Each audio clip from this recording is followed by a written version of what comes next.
Pretty much every state of the 50 states of America has a lemon law. Unfortunately, sometimes automobile manufacturers don't focus on the safety of the vehicle and instead focus on the safety of their own cash pocketbooks and net profits. For that reason, if your car is a defective lemon, you should really know about your legal rights. So in the following, I am going to tell you all about what you can get or win when you win a lemon law case. Some automobile manufacturers make a lot of money and are rich, and a lot of people hate the dealerships for taking their money and giving them a hunk of junk, the runaround, and a bunch of lies. But sadly enough, the lemon law is not designed to make you rich, and it is not intended to make you wealthy. Instead, the law is designed in a way that is supposed to put you in the position that you would have been if the vehicle had not been defective. It is supposed to make you whole. Even if you spent $60,000 or $70,000 on the car to fix up the car and spice it up, you still might not get that money back. It really depends. Even though the dealership might have lied to you, given you the runaround, and then failed to do their part. That's why it is important to give them the lemon drop down. By winning lemon law cases, consumers are really making the road a safer place for all drivers and pedestrians by making automobile manufacturers care more about consumer safety. Now, what you get when you win a lemon law case usually comes down to one of three possible options or remedies.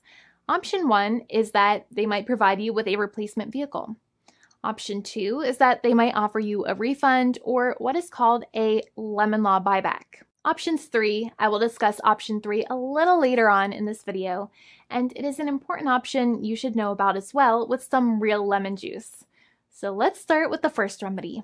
Option 1 is that they can provide you with a replacement vehicle, which means you can basically trade your car in for a different vehicle, but there are some important things you should know about this option. The replacement vehicle should be a vehicle of similar value. The replacement vehicle should usually also be a vehicle from the same manufacturer with similar MSRP cost. It's crazy that many times, even though you really don't like dealing with that dealership, you might have to get a second car from the same manufacturer, even though they have lied to you and given you the runaround or given you a hard time. But there is another option with this as well, because year after year, the cost of vehicles might go up and the new vehicle might cost more. That price jump can make it difficult to get a car with the same MSRP price. Even though your car was a lemon, you might still have to pay that extra cost for the new and now more expensive vehicle. Thankfully, there is option 2, which allows you to get a refund through a lemon law buyback. But one of the problems with a buyback is that sometimes you might have to have a trade-in vehicle, and you might have still been required to pay more money on that trade-in vehicle. And when you got your new car, the dealership might have rolled over the amount you still were supposed to pay on your previous vehicle into the calculation of your new vehicle. In other words, you might have been upside down on the finances of your new vehicle. So sometimes you need to pay for that difference in order to get out of the car. And a lot of people find it extremely weird that they have to pay money in order to get out of the defective vehicle. But many times that's how it works. Now, in a lemon law buyback, if you get a lemon law buyback, you usually get back what you paid. You may have bought the vehicle in a one lump sum all at once, or you more than likely had a finance or lease plan. What you usually get back is the money that you actually paid. Your hard-earned money that actually left your pocket and went straight into the pockets of the manufacturers. So think about it for a second and try to calculate about how much you paid. Think about the down payment and also add up all of the monthly payments that you have made for your car so far. It can add up to a lot of hard-earned money. In some cases, it can add up to $30,000 or more, but every case is different. Even though they accept that their vehicle is a lemon, many times the manufacturers still try to pinch pennies and also nickel and dime their customers. So they deduct certain fees during the negotiations, such as an offset for mileage for the portion of time that your vehicle did not have problems. Sometimes it is legal for manufacturers to deduct such things from the settlement you end up getting, but many times they may be doing so incorrectly or it might be taking away too much of your personal money. Having a powerful negotiator and experienced attorney by your side can be very helpful. In addition, most lawyers do not charge you out of your own pocket for their attorney's fees and court costs. Many attorneys only get paid if they win, and if they don't win, they just don't get paid anything.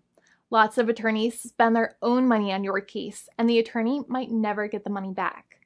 But it may make sense for the lawyer to take that risk if you have a strong case.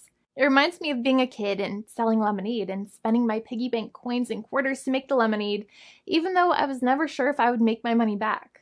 But when I made amazing lemonade, everybody would want it. We would all be happier as a result. Option 3 is that sometimes a manufacturer might simply pay you a settlement in what is called a cash and keep procedure. That's when you keep the car, but you get paid some compensation for all of the headaches and defects the vehicle caused. Even if you don't have a clear lemon law case, the manufacturer might still make a good faith offer to settle the matter and get it off of their heads. In many situations, even though the settlement might be less than a full buyback of the vehicle, it might make sense for you to accept that offer depending on your goals. In addition, it's usually required that the problems happened while your car was under warranty or extended warranty. Even if you no longer have warranty, but your problems happened while your vehicle was under warranty, you might still have a case. However, without any warranty, you cannot have a lemon law case in most situations. However, you might still have some legal protections such as breach of contract, auto fraud, or something else. The founding attorney of the law firm, Jimmy and I, would love to speak to you.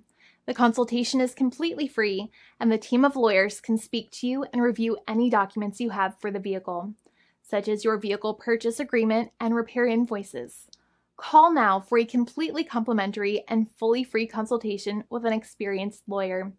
It's free to call 1-800-400-5050 day or night, 7 days a week, or visit us at www.californialaw.com. Lawyers are waiting to speak to you and encourage you to call. This video is not legal advice. I am not an attorney. I'm a paid spokesperson. Attorney Jimmy Hanai is a lawyer in the state of California and handles California lemon law cases. There are no guarantees. This legal advertisement is by lawyer Jimmy Hanai of CaliforniaLaw.com.